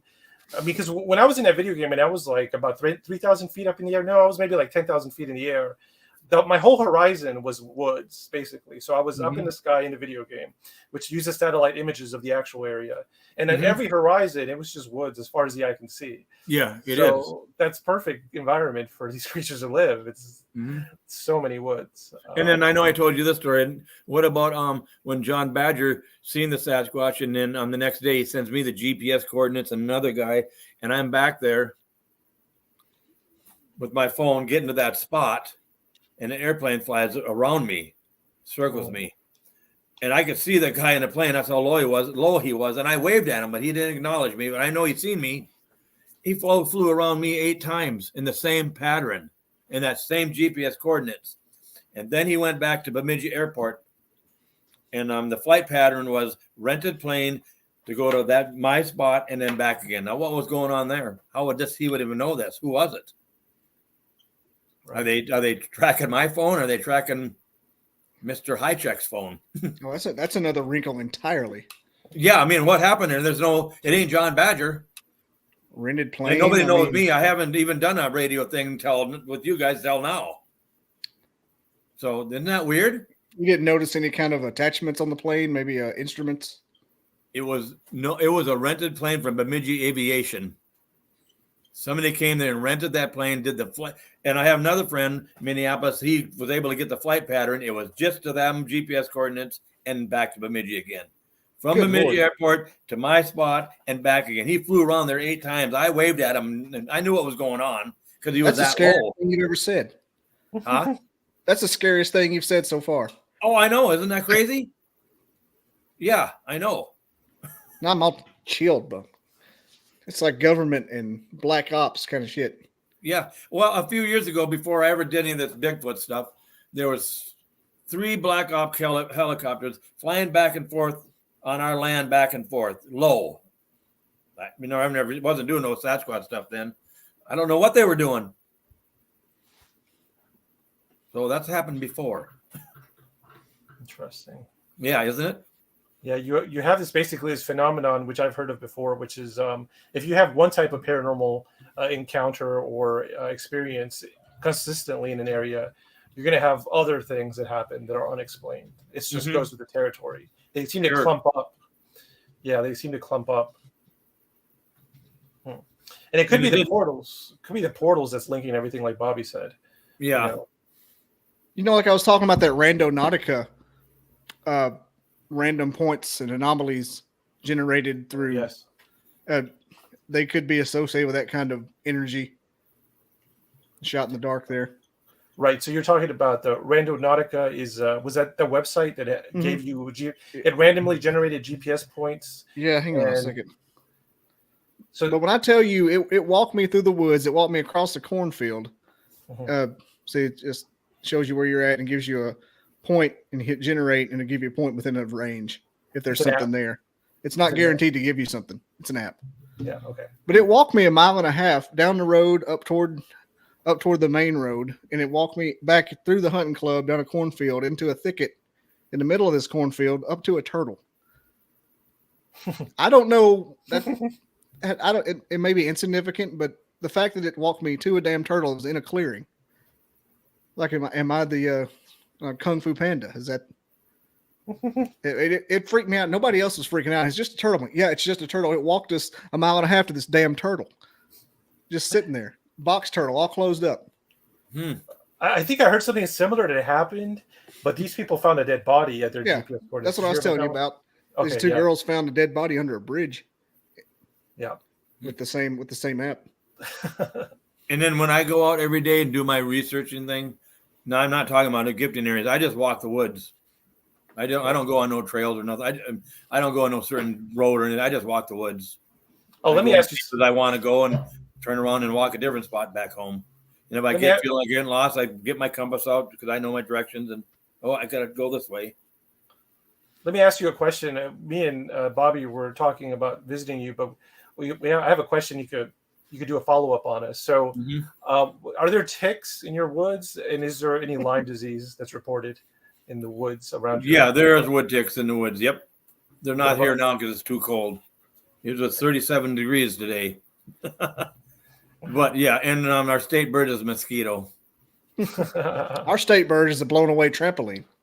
But if you use that, I might say it wrong, that permethine spray, you know what I'm talking about? Yeah, permethrin. Is that how you say it? Yeah, put that on your clothes and stuff. It works. Right. I always use Deep Woods Off, the 40% one on me and that stuff. And here's another trick. If you take a sheet of bounce, put it in the back of your hat, wear a hat, keeps the mosquitoes off you. It works. Gotcha. Sheet of bounce. My painting just fell like right on my head and scared the shit out of me. But people, there's a few people that have had Lyme disease. I've had lots of one time I had 30 of them on me. Holy moly. Going to throw them in the toilet there, whatever. I'm in the house there, and I've never had Lyme disease. What about the alpha gal? They got a lot of that up there. What's that? The Lone Star tick that makes you allergic to red meat. Never heard of it, so we must not. Oh yeah, it's a thing, man. Is that? No, I've never heard of it. A lot of turkey hunters get it because it's always in the spring. Yeah. Huh. Yep. But that's around here where it never gets cold, so they may die up there. Like what's your temperature right now? Right now it's about 70. Today it was about 90. Was it? Oh my God. Yeah. It is 33 degrees right now outside. I'd say it's probably like in the 60s or 70s right now. When I got my truck to get my hair cut today, it was like 82. Oh God. See, I wouldn't like that. I'm used to this. It'll be freezing next week. Then it'll be 82 again with the tornado. Oh, will it? Yeah. Yeah, it'll be 100 in December, and then 2 the next week. Oh, geez. Can you hear my accent? Yeah. Can you? Yeah. It's a friendly Minnesota nice accent. Where were you born, Randy? I was born in Northwoods, North Dakota, but just born there. But I grew up in Black Duck, Minnesota. Okay. Oh, okay. Lifelong then. Yeah. That's good to know. I'm not familiar. Been in this property since 78. Right. You've been there since I knew you said the 70s. Yeah. Yeah. But you only started having Bigfoot experiences 8 years ago. No, that's not true. Okay. I asked my kids they live in Kansas now. Mm-hmm. And I asked Sean the other day and Michelle, my one daughter. I have 6 kids. Oh. I said, and one of them got in an accident. He's not here no more. But anyways, I asked him, do you ever have any weirdness or any sounds or anything when you used to live here? And I was on the road a lot, And Sean and Michelle both said yes. They've had the sounds, and they had a lot of weirdness when they'd like grouse hunt or partridge hunt. That's what they used to call it when I was growing up, partridge. Walking back on the trails back here, they always felt that they were being watched, really uncomfortable. I never knew that, but they both said it. Interesting. Okay. Yeah. So it's been longer. Yeah. But I was never aware of it or never made myself aware of it. So maybe it's more correct to say that you've only been aware of it really actively. Right. Yep. Yeah. Yep. Okay. Mm-hmm. And I still wasn't aware of it when I seen all that blood and hair and see three deer beds, and there was all that blood, and there was not a track, and there was not a bone or nothing. And it was a day after deer hunting. So it wasn't no wolves that got it, because there would still be some bones here and there. There's no way it was. And I still wasn't aware of it because I thought it was a pack of wolves that did it, but I don't think it was now. Right. Very interesting. Mexico Display says you should research Lyme disease, another rabbit hole. Yeah, I'm fascinated and scared by Lyme disease. I would love to do some more research into it. Mexico Explained, Robert, can you just tell us a little bit about what's so strange about this disease? Is it human made? Is it made in a lab or something? Or that's what I'm guessing is going on. Let's see.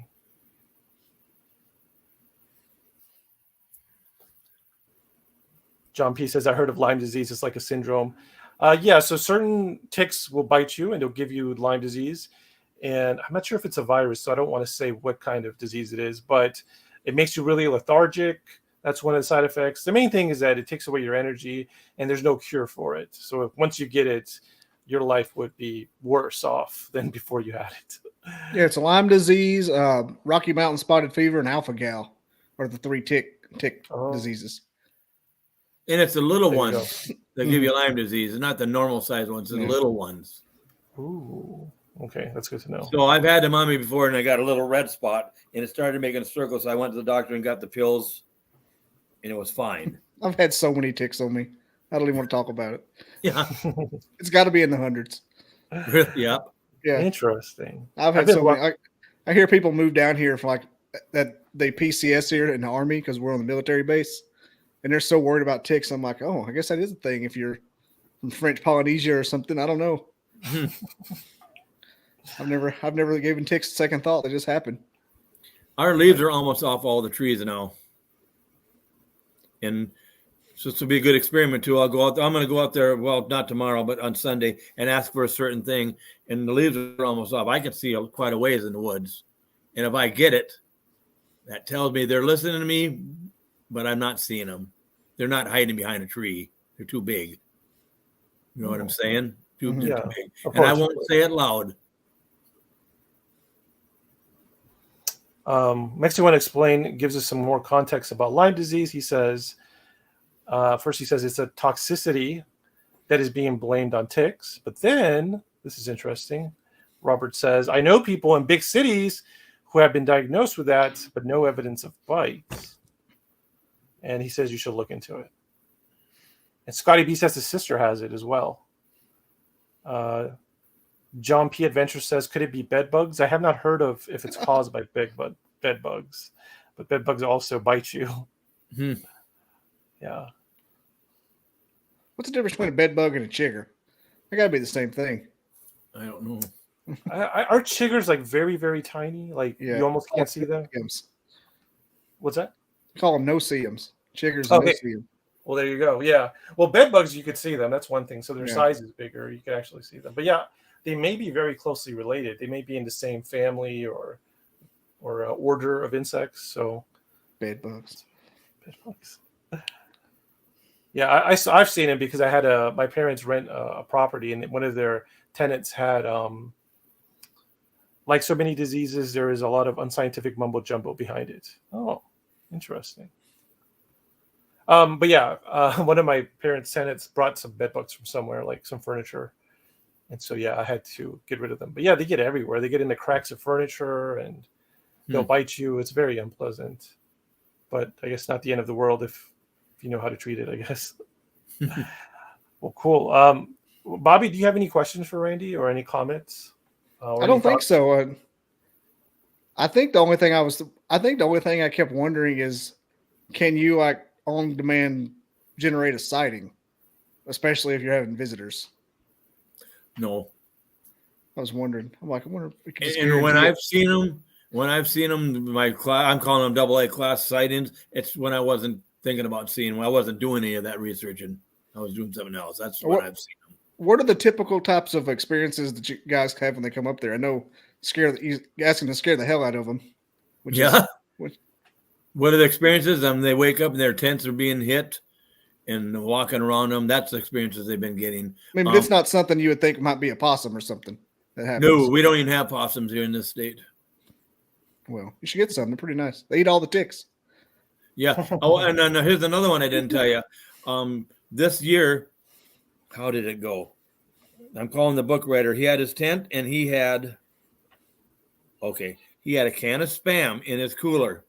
And he was back by the fire ring by us here in the afternoon, back on the land here.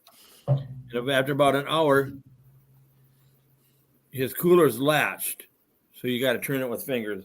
He goes back to his cooler's opened up, and a can of Spam was opened up. The Spam was taken out, and the lid was opened up. And the can is how the lid was on the grass, but the Spam was taken out of the can, and the cooler was shut again. See, that's that experience. Yeah, that's would suffice. Something like that happened, like without a doubt. Yeah, something with opposable thumbs did it. Yep. And you knew you're the only one there. And he'd be a good guy for you guys to talk to, Mike, the one that wrote the book. Yeah, of course. Yeah. Oh, he'd be a real good guy. Yeah, I'll be seeing him tomorrow. Okay, yeah, let him know if I will. Yeah, he'd be a really good guy. I reached out to him, but he has a weird work schedule. Oh, you already have? Shift. Yeah, I did. Oh, you did, huh? Okay. I was just seeing if he was on Facebook at all, and there he was. So I'm like, all right. Like I shoot my shot with everybody. Yeah. Yeah, he says he has he works like third shifts or something, so it may have to be Saturday morning or something. Oh, okay. Well, I'll talk to him tomorrow. Well, you should look up Ron Shaw's got Facebook page too. Ron Shaw. Ron Shaw, SHAW. Yep. All right. Very cool. What's the story with him, with Mr. Shaw? He's had lots of experience. He's the one that lives 2 miles as a crow flies from my place. Oh, okay. He's the one that's had lots of stuff. That's Dogman. I've got. Yep. Dogman Ron. Yeah, Dogman Ron and Little People Ron too. What do you know? You don't know Greg Yost, do you? I don't know him. I've seen him on Facebook and stuff, but I don't know him. No. I have his name 3 times in my notebook here, and I don't know. So I've obviously written it down. Yeah. No. Okay. I wonder if Doug would do your guys' show, and that you get him maybe too. I'll talk to him tomorrow. I'll be seeing him. Yeah, that'd be great. Yeah, just mention us, and then I will. Yeah, if he says it's okay, ask if we could have his. Well, I guess I know I'm friends with Doug on Facebook. So yeah. If he says, yeah, I can just send him a message after you talk to him. Yeah, he's a nice guy, good guy. Yep. Yeah, he's been involved with Monster Quest. Mm-hmm. Yeah, he's the one. Yeah. I love Monster Quest. Did you ever see Monster Quest, Bobby? Oh yeah. I used to be obsessed with those, so I realized half of them were fake. Yeah. Started talking to people like Randy and David Parker and realized it was all a horse. Right. So what is all this? That's not a monster. Yeah. It's entertaining, but yeah, the veracity of it. And I think Doug had his own somewhat Bigfoot encounter in Alaska on some islands. Or maybe up by Canada up there. Yep. Yeah. It was him. What's the name from Idaho? What's his name? The professor guy. Oh, I can't think of his name now. Damn it, I know it too. Yeah, they had some stuff happen to him. Right. So that's very interesting. Cool. Okay. Well, thank you so much again for being with us, Randy. I think we covered a lot. And if you, like I said, some follow-up things, I would love it if you would think about trying the experiments away from your property. I will for sure. I will have to. I can't do it tomorrow, but it'll be Sunday or Monday. I'll make my way back to the state land. That'd be great. Okay, great. And then I'll get a cardboard box and I will do it. And let me know if you want to, after you've done the conference, let me know if you want to come back and talk about what you, like, give us a debriefing of what happened at the conference. Oh, I will. Sure. Okay, cool. Okay, well, thanks again, Bobby. The Sheet Squatchers are going to be there tomorrow, too. You know those people? The Sheet Squatchers? No, who are they? Mike told me about them, but I haven't looked into them. You'll have to look into them. They do that remote viewing thing they can do. Yeah, they're like psychics or something. Oh, okay. Yeah, cool. psychics, yeah. SheSquatchers.com, I think it is. There you go. Yeah. Yeah, basically, I covered that research paper recently that talks about the experimental evidence for things like remote viewing. It sounds like it's very much possible, and there is evidence. SheSquatchers. Okay. Yeah. Cool. We'll look into them too. Mm-hmm. But thank you, Iowalks, John P. Adventures, Scotty B. What is it called? Mexico Unexplained. Mexico Unexplained. Welcome. Email me or message me, Mexico. Welcome to the show, and Mr. Catfish, of course, and anybody else watching. Melinda too, if you're watching. Thank you. John P. But yeah, thanks everybody. I'll be back for sure. I'll be back on Tuesday with something. And thank you so much. Thanks again, Randy and Bobby. Everybody have a good night. Thank you. Yep. Bye. We'll see ya. Take it easy, man. Yep. Bye. Bye. Oh, we're still here.